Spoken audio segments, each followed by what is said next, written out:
Starting a pressure washing business seems like a great idea. It's pretty cheap to get into. You can make a bunch of money. You can quit your job. You can be your own boss. You can buy a Ferrari. And then in about 6 months, maybe a year, you can start making YouTube videos and show everybody else how you did it. Or if you actually want to be successful in this industry, you want to have a profitable and a sustainable business, you can watch the new series of videos that I'm putting out on my channel, where I'm going to go over the essential components you need to consider to ensure your business's success for the long haul. In this first video, I'm going to walk you through some of the things that may seem like common sense, but you wouldn't believe the things I've seen over the years. And I've been around a long time, 21 years in this business, 15 years on YouTube. So, I've seen and I've heard some crazy stuff. And I'm going to share some of that with you in the 6 steps needed to start a pressure washing business. Choosing a business name, buying a domain, your logo and all the branding you need, as well as forming an LLC and then getting the right insurance. And lastly, a little marketing where we're going to talk about getting started with social media. Before we get into the 6 steps, I did want to mention that we're having a special on both How to Wash and Local Dom 2, the 6-figure blueprint, because spring is coming and we want you to be prepared to hit the ground running, and we want you to have the tools to execute with efficiency and profitability. How to Wash is going to teach you everything you need to know as far as the chemicals, how to mix them, how to use them, the equipment and the processes, how to properly wash every surface, as well as property protection, and a bunch of pro tips. And then, of course, Local Dom 2 teaches our 4-phase BOA system, where you're going to learn the best marketing strategies to implement in order to land both residential and those huge commercial jobs. There are links below for both of those. So take advantage of that special pricing. And you can also check out our new How to Wash Academy and our local Dom Academy. All the information in the links below. Okay, so let's talk about choosing a business name and why does your business name even matter? And I want to give you 3 statistics to kind of emphasize why it matters. First, your brand has 7 seconds to make an impression on your potential customers. Second, almost 60% of consumers buy from the brands that they trust. So it's important to start with a strong business name and brand identity and then continue to build on it. And then lastly, it takes between 5 to 7 exposures for a business name and a brand to start creating awareness and recognition. So start sooner than later. And let's get into it. So obviously, after hearing that, we know picking the right business name is a pretty important step in establishing your pressure washing business. Your name should be memorable. It should reflect the services that you offer, and it should be easy to pronounce and spell. A good business name should clearly communicate what you do, like Clean Sweep Pressure Washing or Pro Wash Exteriors, Greenscapes Lawn Care. You kind of get what I'm talking about, right? And I also think that a business name should be unique, but not too unique. And more importantly, it needs to be available. So while you're doing your market research, make sure you've chosen a name that is not already being used by another business in your area. And obviously, you can do a quick Google search to see the names of other businesses in your market, but you can also check with your Secretary of State. And this also might give you some good ideas as well if you're struggling to come up with a name. Now, if you are struggling, I would suggest that you start writing down words and terms that describe your business, the services that you offer, the features and the benefits of those services, and then start brainstorming from there. There are also a bunch of online sites, and hell, even ChatGPT could come up with some decent business names that you could work with. So get your list together and then you start narrowing it down. And the next little piece of advice that I'm going to give you, I think, is pretty valuable, and that is ask for opinions from friends and family, because as a business owner, you should also know that you don't have every answer for every situation, right? You don't know everything, and getting input from others can be a very helpful thing. And notice I didn't say ask their opinion then go with it, but feedback and another set of eyes and ears is always beneficial, because I can speak from experience. Sometimes you're so focused on what you want to do and what you think is right that you actually lose sight of the bigger picture, and that might not be what's best for you and your business. Another thing to think about is do not have your business name be too long, too confusing, or too similar to your competition. These need to be scratched from the list immediately. It would blow your mind at some of the names that I have seen and the corresponding websites and email addresses when people go absolutely crazy with super long names. And it might sound like a good idea initially in your head, but when you want people to easily find your website or your email address, it might not sound as good. So have that in the back of your mind while you're thinking about the name of your business. It doesn't have to be completely simplistic, but it should definitely not be overly complicated and confusing or hard to remember. Okay, so you've narrowed down your list. You've probably got some pretty good ideas. Next, you need to remove any names from your list that might box you in if you expand or move on to other services. And don't get cute and don't do cute spellings of existing words, because this can cause issues with searchability as well as the ease of use when thinking about email addresses and domains. Another thing to consider is if somebody owns the copyright to the name, because you don't want to have legal issues at the start of your business. That's not something that anybody wants to deal with. So double check on that as well. Okay, deal or no deal pressure washing. Bo knows washing. Those are two examples of people in my market who have named their business after popular trends. And these were popular trends way back when, right? And it's really tough to change your name after investing in your marketing, your branding, logo, and everything that goes along with it. So remember, trends are always changing. Your business name should not be beholden to any trends. You want your business to have longevity, but a trend inspired name is like stamping an expiration date on your business. Think about an evergreen name that's going to ensure you stay relevant for the long term, which brings us to the next big no no, in my opinion, and that is using your own name for a business name. Now, a founder based name is going to be a problem because chances are your personal brand or your name isn't big enough to pull an audience, and a customer shouldn't need to look you up in order to understand who you are or what you do. You want your business name to be understood immediately and without confusion or the need for somebody to Google it to figure out what it is you're doing. And of course, having a business named after the owner can cause issues should you ever want to sell the business. The new owners might have second thoughts because the name Crazy Bill's Pressure Washing or Bernie's Pro Wash doesn't really fit with who they are. So now I want you guys to tell me, what is the dumbest name, pressure washing or anything else that you have seen for a business? Tell me in the comment section down below. Now, I know there's going to be a lot of different opinions on what I'm about to say. And let me preface this by saying this is not to say you can't implement some other higher level tactics in your marketing where you do incorporate specific locations within a name, but this is not for people that are just getting started. You need to establish your business, start generating traffic now, get customers now, generate revenue now, then come back to me and we'll talk a little bit more about those other strategies. But with all of that being said, a business name tied to your location, it's not really going to help you stand out from your competition. In addition, you may not want to mention your city in the name because it implies that that's the only customers who you're willing to offer your services to. And chances are that is not the case. Plus, if you want to expand into other locations down the line, then choosing a location specific name for your business can really limit your potential. Now, another thing to consider when you are choosing a business name is the domain availability. So you're going to want to check if a domain name corresponding to your business name is available for your website. This is really important because consistency between your business name and your website name, it can be important for branding, which brings us to step 2, which is choosing and buying a domain for your business. And yes, you need a website. There is no question about it. If this is going to be a business and not some half-ass side hustle, you need to do all the things that businesses do. And one of those things is to establish yourself in your market with a website. So like I said, in today's digital age where everyone's screen time is through the roof and everyone has a phone glued to their hand, you got to have an online presence if you want to have a successful business. So once you've got your business name, getting a domain name is the next step, and here's how to go about it.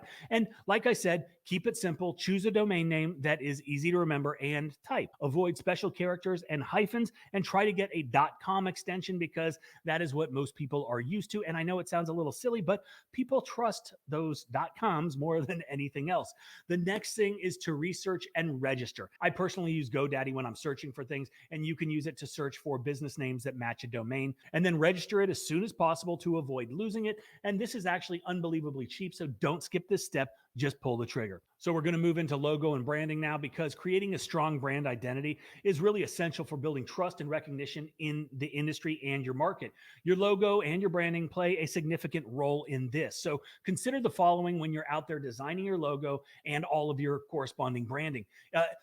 Get a professional to help you out. Invest in a graphic designer that's going to help to create a clean and eye-catching logo that's going to align with your business values, okay? You can find this on Fiverr. You can find them on Upwork, all over the place. Don't skimp here. Don't steal mine. And don't grab some generic shit off of Google. This is a very important step, and it has to look professional. It doesn't matter if you're just starting out. If you walk the walk and you talk the talk, you're halfway there. And having a professional logo, professional branding, and a professional website, all of these things give you credibility in your market.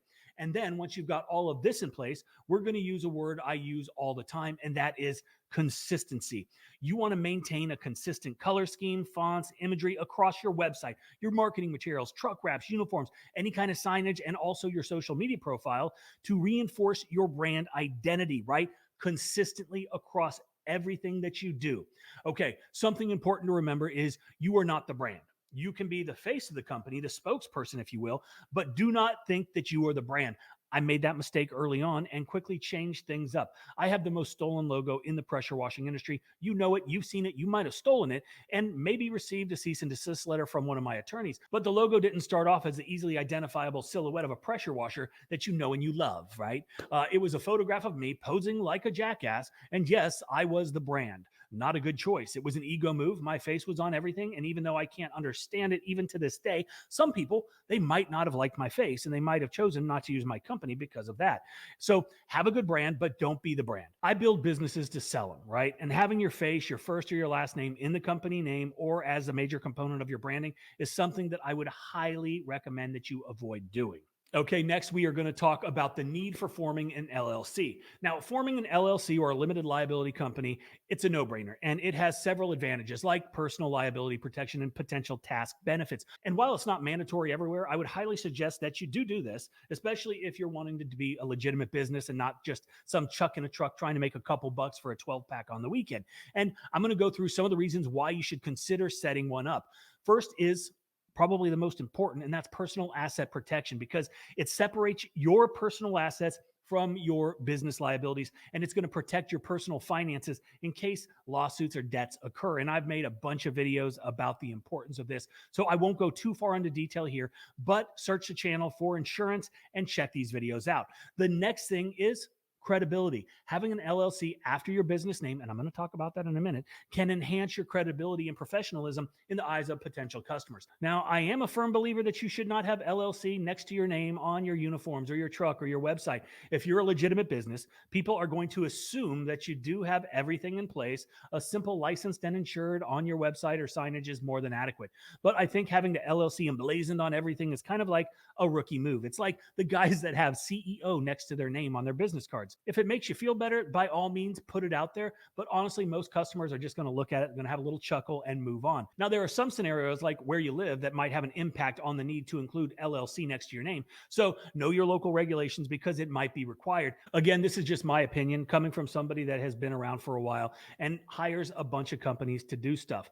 But I want you to ask yourself, do you see LLC on any of the signs or advertisements when you're driving down the road or watching TV?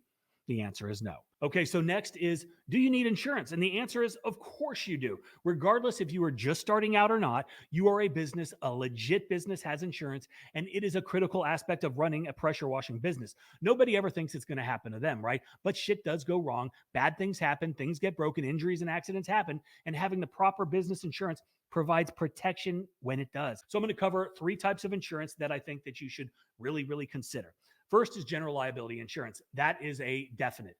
This covers bodily injury and property damage claims, and it's a no-brainer and pretty inexpensive in the grand scope of things. Think about if something bad happens, you're responsible. Do you have the money to take care of everything? Probably not. And that's why we have insurance. If you are considering doing commercial work, you are definitely going to need at least general liability. But for most substantial jobs, you're going to need workers' comp as well, which provides coverage for injuries to your employees while on the job. And you might be saying, but Mike, I'm an owner operator. I don't have employees. If that's the case, that's fine.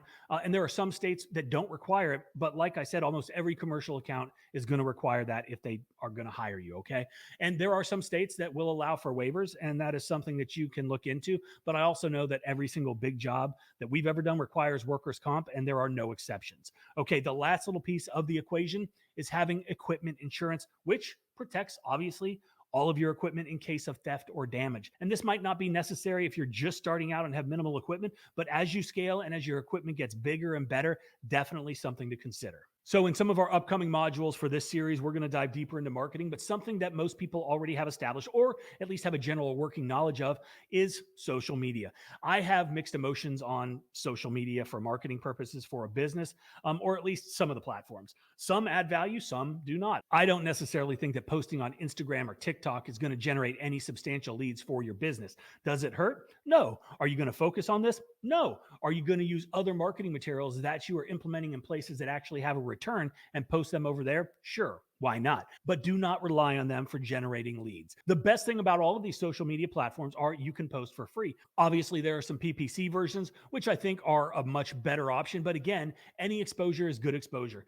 So, with all of that being said, choose the right platforms. Focus on platforms where your target audience is most active, like Facebook, Nextdoor, LinkedIn. Obviously, there is a huge influx of people on YouTube putting out pressure washing content, and this is not for advertising of their businesses. I have never once in the past 15 years tried to use YouTube to get customers. Our customers aren't on YouTube looking for pressure washers. So don't waste your time on what doesn't work, and be careful where you get your information, and don't take advice from people that have zero credibility. But I will say, when you do find the platforms that work for your business, you need to create engaging content, share before and after photos, educational content about pressure washing, and promotions to attract customers and also to retain customers. And if you struggle with content, you can check out Quote IQ ads, which are fully custom video templates for pretty much every service that anybody could offer. Video ads sell and drive traffic better than anything else. And you can see these at qiqads.com. Now, the last point that I'll make about social media marketing and all marketing is consistency. So regularly update your social media profiles with new content. Make sure to social proof and engage with comments and messages, right? Speed to the lead is crucial in every aspect of your business, but specifically with interruption type marketing, you need to hit them while they're hot. So look, starting a pressure washing business isn't easy. And like anything with a huge upside, it requires careful planning, consistency, dedication, and attention to detail. Check out How to Wash in Local Dom 2 to help jumpstart your business. Learn everything you need to know condensed into the best training in the industry. And every business should also have good business software. And we have designed Quote IQ just for that. So check it out. The first month is $1 for any subscription package at myquoteiq.com. Thanks for watching, and I hope you have a great day.